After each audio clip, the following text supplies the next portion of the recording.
nossa segunda parte hoje, nosso tema que é edificarei a minha eclésia.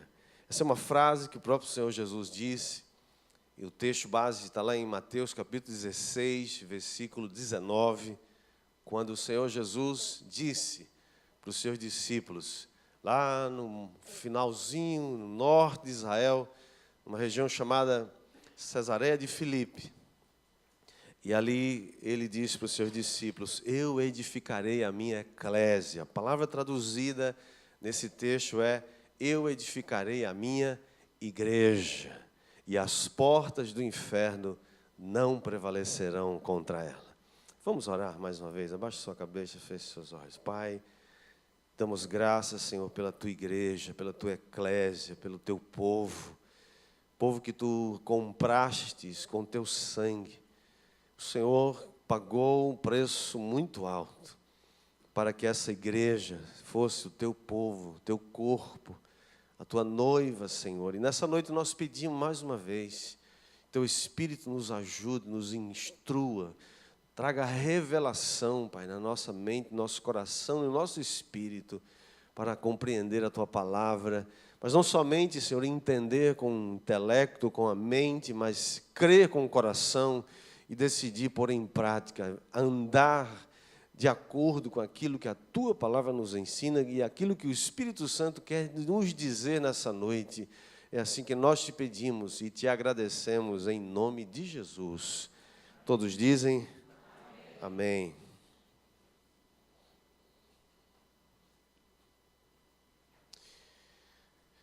Só lembrando um pouco daquilo que falamos na semana passada, para que você que não só se lembre, mas talvez você que vem pela primeira vez, compreenda o contexto, é que quando Jesus disse para os seus discípulos, eu edificarei a minha igreja, ou eu edificarei a minha eclésia, ele estava se referindo ou estava usando uma palavra que era muito conhecida naquela época, embora na Bíblia Sagrada seja a primeira vez que a gente tem esse registro dessa palavra mencionada. Aliás, Jesus menciona somente 2 vezes essa palavra. E essa foi a primeira vez em Mateus 16, 19.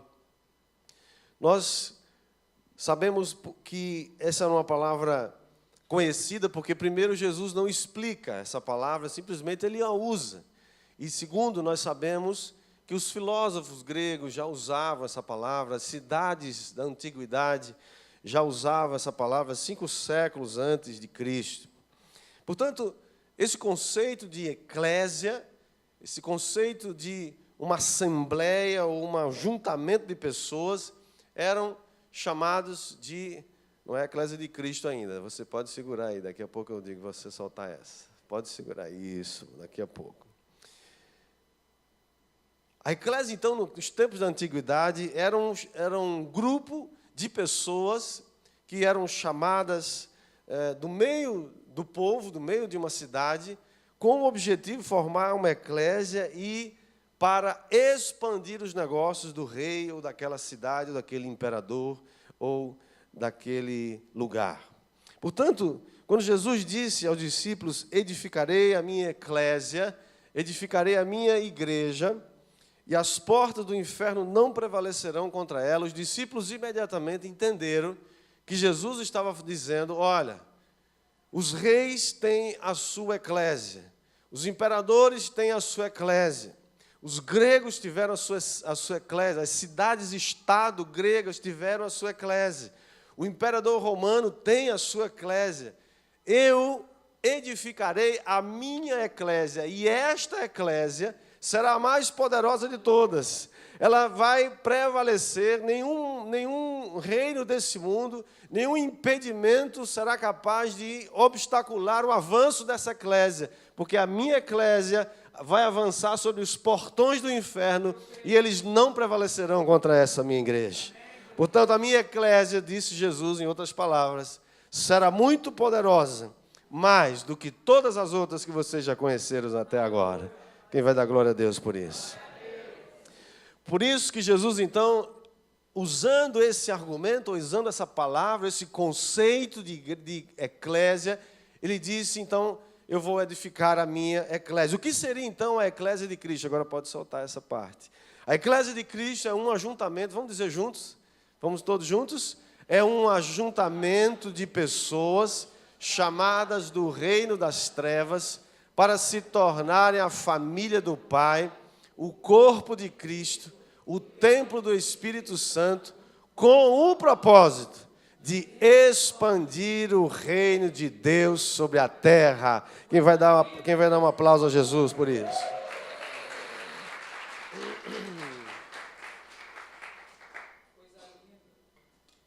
A igreja, como vimos na semana passada, não é o que muitas vezes a gente acha que ela é. A igreja não é um prédio. Muitas vezes nós achamos que a igreja é um prédio, né? A igreja fica lá no número tal. A igreja Mi fica na Avenida Rui Carneiro, número 700. Isso é um lugar onde a gente se reúne. Mas aqui não é a igreja somos todos nós. Quem aqui faz parte da eclésia de Cristo? Portanto, nós vimos que a igreja às vezes é chamada ou pensamos que ela é como se fosse um posto de gasolina, um posto de abastecimento, onde nós vamos ali para abastecer o tanque. A gente passa a semana toda trabalhando. Aí fala assim, vamos na igreja, porque lá a gente vai receber algo, a gente vai receber uma palavra, a gente vai se animar, a gente vai encher o tanque de novo para passar a semana toda. E aí passa a semana toda, não se alimenta mais, não tem mais tempo a sós com Deus, não tem mais nenhum contato com o Senhor, e aí espera o próximo domingo para passar no posto de gasolina da igreja e abastecer novamente. A igreja não é isso. Vimos também que a igreja não é um cinema. Muitas vezes a igreja está sendo comparada como um lugar de entretenimento. As pessoas vão para se entreter ali, se divertir.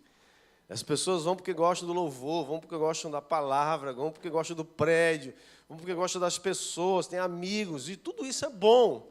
Mas uma igreja não é um centro de entretenimento, muito embora a gente nunca se divertiu tanto servindo ao Senhor como nós estamos nos divertindo agora. Quem concorda comigo, diga glória a Deus. A igreja também não é um supermercado, que a gente vai lá e se abastece, compra, e tem coisas que nos servem, né? E a gente paga alguma coisa, vai no caixa, escolhe lá na prateleira e usa. E a gente faz isso de acordo com as nossas necessidades. Então a igreja tem que atender às nossas necessidades. As necessidades físicas, pessoais, das crianças, dos adolescentes, dos jovens, das famílias, dos casais, assim por diante. Tudo isso é muito bom. Mas a igreja também não é um supermercado, onde a gente vai lá se abastecer de vez em quando. A igreja de Cristo, a eclésia de Cristo, é um exército poderoso que Ele levantou na terra para expandir os seus negócios nessa terra. Quem concorda comigo, diga amém. Diga comigo, a igreja de Cristo é um exército poderoso, enviado com um propósito: expandir. Diga, expandir os negócios de Cristo nessa terra. Dê um aplauso a Jesus por isso. Pergunta que fazemos é, como é que nós nos tornamos essa eclésia? Como é que nós nos tornamos essa igreja? Como é que isso acontece? Porque antes mesmo de edificar ou começar a edificar essa igreja, que Jesus fala para os discípulos, lá em Mateus 16, 19, ele gasta algum tempo, ele gasta 3 anos e meio aproximadamente com os seus 12 apóstolos, ensinando a eles, plantando neles o DNA dessa eclésia. Essa eclésia não é uma coisa qualquer, essa eclésia não é uma religião. Essa eclésia é algo muito poderoso.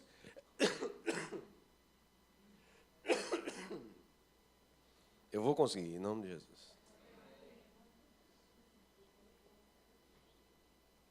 Ele começa então a construir os princípios e os valores que vão moldar, que vão determinar o comportamento, o modus operandi, o estilo de vida dessa eclésia. Essa eclésia tem limites, essa eclésia tem leis, essa eclésia tem uma autoridade que é o próprio Senhor Jesus Cristo, e essa eclésia tem um propósito claro, definido. Portanto, ele gasta esses anos trabalhando intensamente esses valores. E é claro que no dia de Pentecostes, quando o Espírito Santo é derramado sobre a igreja, ali começa a multiplicação da eclésia. Irmãos, enquanto existir igreja de Cristo sobre a terra, você vai ouvir falar em multiplicação dessa eclésia. Porque toda eclésia que não se multiplica, ela diminui, não tem jeito. E a eclésia de Cristo nunca diminui, ela sempre está aumentando. Quem crê comigo, diga amém. Aquele dia de Pentecostes, essa eclésia cresceu para mais de 3.000 pessoas num único dia, com um simples e uma única mensagem pregada pelo apóstolo Pedro. Portanto, toda a eclésia, ela tinha e deve ter, a igreja de Cristo tem um estilo de vida definido. E a primeira coisa, então, que o Senhor Jesus começa a fazer e a ensinar dentro desse escopo, do construir o DNA da sua eclésia, ele começa a falar numa coisa chamada o reino de Deus. O que é o reino de Deus? A primeira coisa que Jesus fala, quando começa o seu ministério aqui na terra, logo depois de ter sido batizado no Rio Jordão por João o Batista, ele sai das águas e começa a pregar, e a primeira palavra que ele prega é: o tempo está cumprido, o reino de Deus está próximo, arrependei-vos e crede no Evangelho. Marcos 1,15 está lá escrito.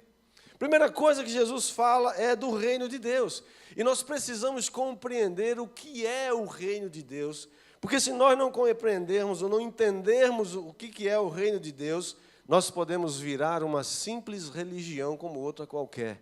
E cristianismo não é uma religião, acredita em mim. Cristianismo é um relacionamento com o dono da igreja, o Senhor Jesus Cristo. É diferente de uma religião. O que é então o reino de Deus? O reino de Deus é todo lugar onde Ele reina absoluto. Se Ele reina na sua vida absolutamente, então você está dentro do reino de Deus. Diga comigo, o reino de Deus é todo lugar onde Ele reina absoluto. Você pode dizer que está no reino de Deus quando Ele reina soberano na sua vida. Quando o modus operandi da eclésia dele domina, controla e você se submete a ela, então você pode dizer que você está no reino de Deus. Jesus é o Senhor dessa eclésia, Ele é o Rei dessa eclésia, e esta era a mensagem que a igreja primitiva, a igreja do primeiro século pregava todo o tempo. Acontece exatamente isso naquela pregação de Pedro, no dia de Pentecostes, está lá em Atos capítulo 2, versículo 36, depois de discursar um simples pescador rude, que nunca foi para uma faculdade, que nunca estudou aos pés dos entendidos daquele lugar, dos sábios, um Pedro até meio rude nas palavras, de repente, cheio do Espírito Santo, esse homem se levanta e prega de uma forma poderosa, e depois que ele vai discorrendo sobre o que está acontecendo ali, você pode ler o capítulo 2 de Atos, mas o versículo 33, ele diz: esteja absolutamente certa, pois, toda a casa de Israel, de que a este Jesus, e eles sabiam quem era Jesus, eles haviam acabado de ouvir, somente 50 dias havia se passado desde que Jesus havia morrido e ressuscitado. E ele diz: a esse Jesus que vocês conhecem e que vocês crucificaram, Deus o fez Senhor e Cristo. O que significa isso? Aquele homem que lá no finalzinho do norte de Israel, em Cesareia de Filipe, quando ele afirmou: edificarei a minha igreja, edificarei a minha eclésia, e as portas do inferno não prevalecerão contra ela. É esse que falou aquilo, que morreu há poucos dias atrás, que ressuscitou, do qual todos nós aqui somos testemunhas dessa ressurreição. Deus, o Pai, o exaltou soberanamente e lhe deu um nome que está acima de todo nome, o nome de Jesus, para que ao nome dele toda língua confesse que ele é Senhor e todo joelho se dobre para a glória do Deus Pai eterno. Irmãos, naquele momento, a grande congregação, milhares de pessoas que ouviam Pedro ministrar, diz o texto logo em seguida, que eles se compungiram, o coração deles ficou apertado, compungido, porque ele usa uma palavra, irmãos, que era exclusiva do imperador. Ninguém podia usar a palavra Senhor, Kyrios, do grego Kyrios. Essa palavra era exclusiva para o imperador romano, que dominava toda a região naquela época. E usar essa palavra para uma outra pessoa, que não o imperador, podia ter consequências muito graves. Mas Pedro faz isso. Sabe qual é a diferença, irmãos? Poucos dias atrás, Pedro e os outros apóstolos estavam escondidos com medo dentro de casa, com medo depois que Jesus foi morto. Eles estavam com medo, sem saber o que fazer. Mas depois que o Espírito Santo veio sobre eles perderam o medo, perderam a vergonha, perderam tudo. Porque quando a gente está cheio do Espírito Santo, a gente só quer agradar a Jesus. E ele, cheio do Espírito Santo, usou aquilo que poderia ser usado contra ele, mas disse: Senhor é Jesus, não o imperador. Esse Senhor, Deus o fez Senhor e Cristo. Portanto, logo no versículo 37, diz que eles, ouvindo estas coisas, ouvindo o discurso de Pedro, compungiu-se-lhes o coração e perguntaram a Pedro e aos demais apóstolos: o que faremos, irmãos? O que nós vamos fazer agora? Estamos perdidos. E Pedro então responde, olha aqui, versículo 38, Pedro faz uma afirmação poderosa. Ele diz: arrependei-vos, e cada um de vós seja batizado em nome de Jesus Cristo, para a remissão dos vossos pecados, e recebereis o dom do Espírito Santo. Você sabe quais são os passos para se entrar no reino de Deus? Está aqui. 3 passos muito claros para você, qualquer pessoa, entrar no reino de Deus. Não existe impedimento. A Bíblia diz que Deus deseja que todos os homens, toda a raça humana se arrependa e venha para Jesus e entre no reino dos céus. Sejam salvos, essa é a vontade dele. Primeiro passo para entrar no reino de Deus, o apóstolo Pedro diz que é arrependimento. Você quer saber qual é a primeira porta de entrada no reino dos céus? Arrependimento. O que é arrepender-se? Arrepender-se é alguém que está indo nessa direção, de repente ele percebe que está indo na direção errada, então ele dá meia volta, 180 graus, e vai para uma outra direção, porque ele se arrependeu da direção que ele estava indo. Quem está entendendo? Amém? Quando você se arrepende, você volta para o Pai. Arrepender-se é aquele que estava andando para longe, para fora da vontade de Deus. Então ele decide voltar, ele dá meia volta, porque agora o reino de Deus chegou, as pessoas estavam andando em outras direções, mas Jesus começa a pregar dizendo: o reino de Deus chegou, preste atenção, arrependam-se do modo de vida que vocês têm hoje e comecem a andar de acordo com o modus operandi da minha eclésia, porque essa eclésia está empenhada em expandir os negócios do reino, o reino que nunca vai ter fim. Quem vai dar glória a Deus por isso? Portanto, o Pai é o destino da nossa vida. Arrepender-se de volta para o Pai. Foi o próprio Senhor Jesus Cristo que disse: eu sou o caminho, a verdade e a vida, ninguém vem ao Pai a não ser por mim. Voltar-se para o Pai, arrependimento é o primeiro passo para entrar no céu. O segundo passo que Pedro deixa muito claro aqui é: seja batizado em nome de Jesus Cristo para a remissão de pecados. Irmãos, o batismo é algo muito importante e muito sério. Se uma pessoa diz que nasceu de novo, se arrependeu para o Pai, voltou-se para Deus, creu em Jesus Cristo e se recusa a se batizar, muito provavelmente não aconteceu nada, ou ela não entendeu ainda. Porque uma coisa tem que acompanhar a outra. É claro que o ladrão na cruz não deu tempo de batizá-lo, né? Não tinha como trazer ele de volta e ele foi salvo sem ser batizado, mas não é o caso da maioria de nós aqui, né? Todos nós podemos ser batizados, amém ou não amém? Então, o batismo não é só uma coisa simbólica, onde você desce as águas, né, mergulha e foi batizado. É mais do que isso, é mais do que um símbolo. Somos unidos a Cristo através do batismo. Sabe onde está isso? Gálatas 3, 27 diz: porque todos quantos fomos batizados em Cristo Jesus, de Cristo nos revestimos. O texto diz: porque todos quantos fostes batizados em Cristo, de Cristo vos revestistes. Quantos aqui já foram batizados? Então você já foi revestido de Cristo mesmo. Quando Cristo morreu, você morreu com Ele. Quando Cristo ressuscitou, você ressuscitou com Ele. E quando Cristo se assentou à destra de Deus nos lugares celestiais, você e eu também nos assentamos com Ele. É por isso que agora nós estamos reinando com Cristo. Amados, nós precisamos entender, isso é uma dimensão do reino de Deus. Se você não entender o reino de Deus, você vai ser vítima dos reinos demais. O reino de Deus tem essa peculiaridade. Você morreu com Cristo, ressuscitou com Ele, mas está reinando com Ele também.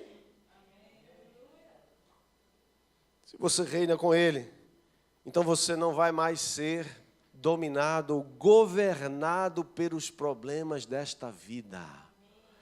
Você não mais vai ser dominado pelas consequências da vida. Você não mais vai ser governado pelas incertezas da vida. Irmãos, quanta gente falando tanta bobagem, porque houve uma mudança de expectativa na eleição americana. O mundo vai acabar? Não vai, pode ter certeza, vai ficar tudo como está. Para com essa bobagem, vai servir a Deus e entra no reino. Porque o reino que interessa não é o americano nem o brasileiro. Esses reinos todos vão passar um dia. O reino de Deus vai permanecer para sempre. E você faz parte desse reino. Você foi batizado em Cristo. É por isso que o batismo é tão importante, é algo tão precioso. É um passo importante para se entrar no reino de Deus. Mas há um terceiro passo. O primeiro passo para entrar no reino de Deus foi qual? Arrependimento. O segundo passo para entrar no reino de Deus, seja batizado em Cristo. O terceiro passo para você entrar no reino de Deus, o apóstolo Paulo diz: receba o dom do Espírito Santo. Amados, você já imaginou o que é um dom? Um dom é uma dádiva. Um dom é um presente, é algo que é de graça, você recebe, é um presente, você recebe um presente. Você já imaginou receber o melhor presente da sua vida, que se chama o Espírito Santo, que veio habitar em você para sempre?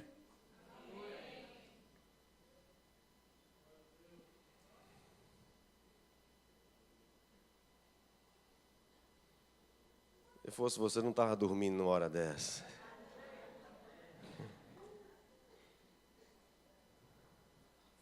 O Espírito Santo é dado a todos aqueles que, se arrependendo, se batizam em Cristo. A eles, então, é dado o poder e a unção do Espírito Santo. Portanto, antes de fazer parte de uma igreja, você pode até se tornar membro de uma igreja, membro de uma célula, mas muito mais importante do que isso é que você se tornar membro do reino de Deus.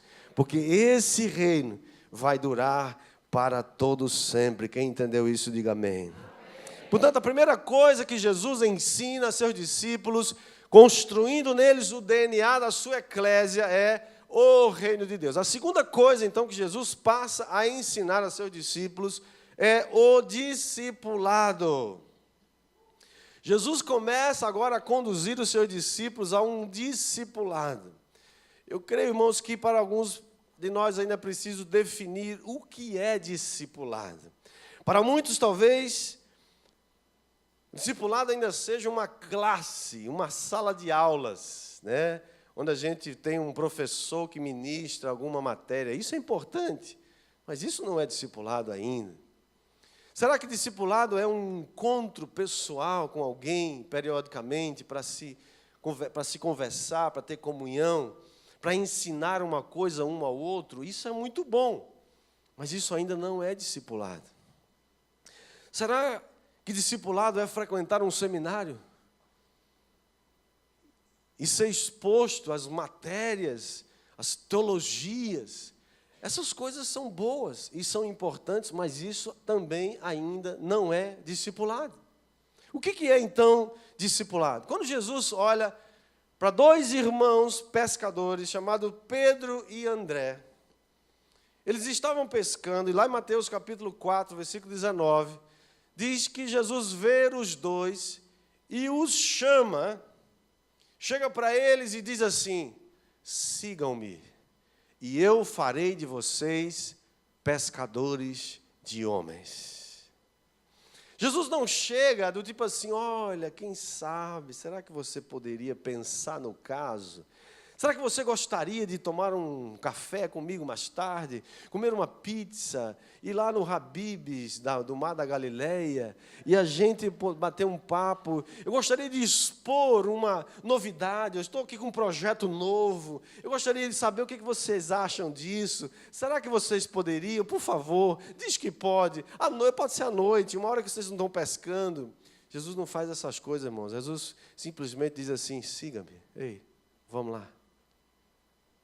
Vamos, eu vou fazer de vocês pescadores de homens. A decisão de seguir Jesus é sua. A decisão de seguir Jesus é minha e sua. Jesus não vai ficar dizendo: ei, por favor, vamos. Não, Ele está dizendo: eu posso fazer de você algo melhor do que você está fazendo agora. Nada contra pescar. Pescar é uma bênção para quem gosta, né? Eu não sei muito como é que a pessoa consegue pescar com anzol lá, né? Aquele negócio, bota lá e fica esperando o peixe ter a bondade, o peixe ter a insensatez de morder um negócio que vai furar a boca dele. Mas tem gente que gosta, né? Tudo bem, fazer o quê, né? Portanto, amados, Jesus chama aqueles dois homens e diz o texto, se você continuar lendo, que eles, deixando tudo, imediatamente o seguiram. Você já ouviu o chamado de Jesus na sua vida? Quantos aqui já ouviram o chamado de Jesus na sua vida? E Jesus então chama aqueles homens e Jesus faz o que os rabinos da época faziam. Como é que os rabinos faziam? Eles eram mestres e eles então eram os rabinos que escolhiam os discípulos, ou os alunos, ou os talmidins, aqueles que iam ser ensinados. E os rabinos escolhiam esses discípulos baseado na capacidade, no potencial que cada um deles demonstrava para se tornar igual ao mestre. Em outras palavras, quando um mestre, um rabino, chamava alguém para segui-lo, ele estava dizendo assim: eu acredito no seu potencial e você vai, a partir de agora, me seguir, andar comigo, conviver comigo, andar por alguns anos comigo, vendo eu fazer as coisas, fazendo também, porque eu creio que você, no futuro, vai se tornar igual a mim. Esse era o objetivo do chamado que os rabinos faziam. Portanto, quando Jesus chamou aqueles dois discípulos, Jesus tinha isso em mente: venham, e eu vou fazer de vocês algo que vocês não sabem ainda. Eu vim para ser pescadores de homens, eu quero transformar vocês também em pescadores de homens. Quem está entendendo isso, diga glória a Deus. Depois de chamados, então, os discípulos se tornavam os aprendizes. E eles iam conviver, iam andar com ele. E ficava muito claro, amados, e isso é importante, quero que você preste atenção nisso. Não havia nenhum envolvimento de um rabino com seus discípulos que não houvesse um propósito definido muito claro. Portanto, quando Jesus chamou os seus discípulos, havia também um propósito muito claro. Por isso que muitas vezes ainda nós não entendemos qual é o propósito do discipulado. Qual é o propósito de seguir Jesus? Será que é para ser rico? Será que o propósito de seguir Jesus é para que tudo vá bem? Será que o propósito de seguir Jesus é ser curado das doenças, é ser abençoado, é ter uma vida abençoada. Qual é o propósito de seguir Jesus? Todas essas coisas são boas. Jesus prometeu bênçãos, sim. Quem acredita aqui nas bênçãos de Deus? Jesus prometeu prosperidade, sim, com certeza, com certeza. Mas, sabe, nunca esqueçamos disso. Jesus disse claramente para os discípulos e diz para mim e para você: venham e me sigam, porque eu vou fazer de vocês verdadeiros pescadores de almas. Senhor, repreende o sono agora. Irmãos que passaram a noite na farra, perdoa agora, Jesus. Em nome de Jesus. Você pode dar aquela beliscadinha assim de leve no irmão, se você conhecer ele, senão não faça nada. Tá? Amém? Glória a Deus. Portanto, queridos, se o seu processo de discipulado, escute isso, olhe para mim agora, por favor. Vou falar algo muito sério. Se o seu processo de discipulado não contempla, ou não tem como objetivo, transformar, fazer de você, dos seus discípulos, pescadores de almas, o seu discipulado pode ser tudo menos discipulado de Cristo, que nos transforma na sua eclésia. Muito bom discipulado que cuida do outro, que é legal, né? Andar junto, oh, que como é bom andar com o nosso irmão. É tão gostoso andar com a discipuladora, andar com a sua discípula. E elas andam juntas e vão para a praia, e vão para o shopping, e vão passear, e conversam, e compartilham das coisas. Mulher, então, não tem quase o que compartilhar, elas têm dificuldade com assuntos, né? É bom, oram juntas, e comunhão, e comunhão, e comunhão, e muita comunhão. Muito bom isso, é muito bom você ter alguém para compartilhar a sua vida. Muito bom você ter alguém para confessar pecado antes que ele domine a sua vida. É muito precioso esse discipulado. Mas se o seu discipulado não desemboca em ganhar almas, seu discipulado é outra coisa. Pode ser amizade, pode ser outra coisa, mas não é discipulado de Jesus. Porque Jesus sabia que tinha 3 anos e meio somente para transformar aqueles homens em verdadeiros ganhadores de almas. Esse é o objetivo da eclésia. Qualquer outro objetivo é secundário. O principal objetivo da eclésia é ganhar almas. Você é um ganhador de almas. Você é uma ganhadora de almas. Você é uma pescadora de homens e de mulheres. Quem concorda, dê um grito de júbilo, dê um aplauso a Jesus. Quando a gente está seguindo Jesus, meu amado, nós nos apaixonamos pelo que Ele é apaixonado. Quando nós estamos seguindo Jesus, nós vamos obedecer aquilo que Ele nos mandou fazer. E não ficamos inventando coisa para fazer. Fazemos o que Ele nos chamou para você. Você admira cada vez mais o que Ele admira. E você começa a detestar mais e mais aquilo que Ele detesta.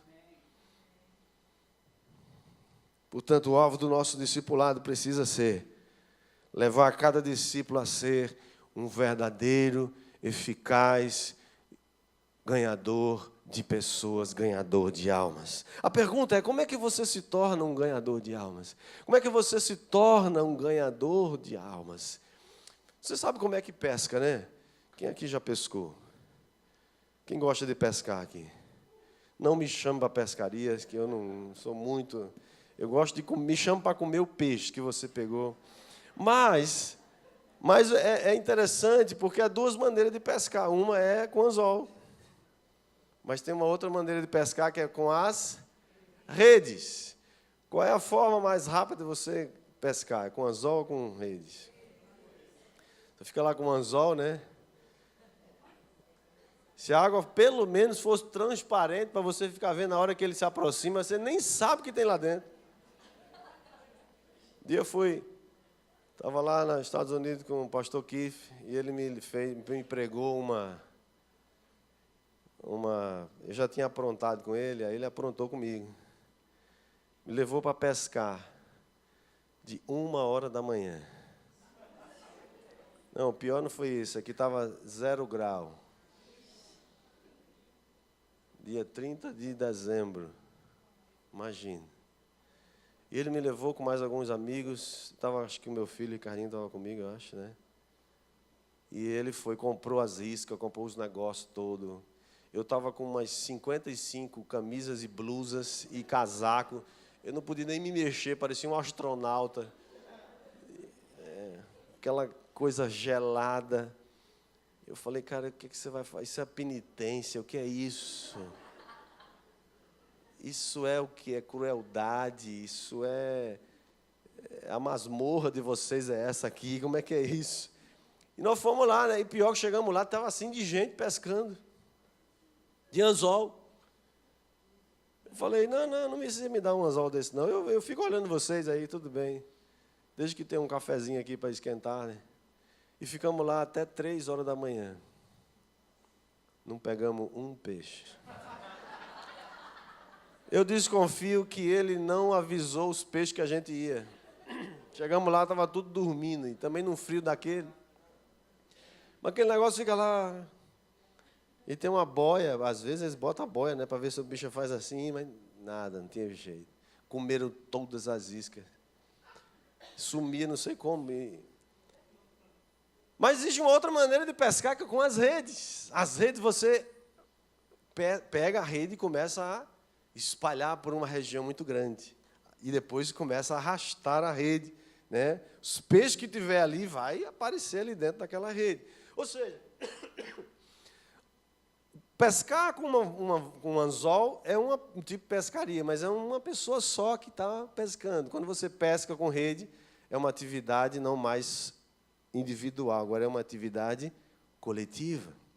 Quando Jesus encontra Pedro e André, eles estavam lançando as redes. Eles já tinham noção que pescar de rede é melhor do que pescar de anzol, né? Portanto, amados, nós fomos chamados também como lançadores de redes. Você e eu somos chamados para pescar homens com redes espirituais, redes de Deus. Agora, o que acontece, sabe o que é, irmãos? É que às vezes a gente fica esperando que os peixes venham. Os peixes nunca vão vir. A gente precisa ir lá. Onde os peixes estão, imagina. Você vir para casa e ficar lá dizendo, peixinho, vem, pode vir. Pode vir para a minha casa. Ó, o endereço é esse aqui, ó, pode vir. Pode pegar um táxi, eu pago a corrida. Eles vão vir? Nunca. Os peixes nós temos que ir lá. As almas humanas, as pessoas, irmãos, estão espalhadas nas cidades, estão espalhadas em todos os lugares dessa cidade. E nós precisamos levar as nossas redes, as redes de Cristo, as redes da eclésia, e levar e espalhar essas redes, porque o Senhor disse que a nossa colheita será abundante. Quem crê, diga amém. A ordem foi: vão e façam. A ordem não foi: venham. Às vezes a gente está assim, venha para a minha igreja. Venha para a minha igreja é melhor. Olha, a nossa igreja é legal, a nossa igreja tem uma música muito boa. Elisa, venha para a minha igreja.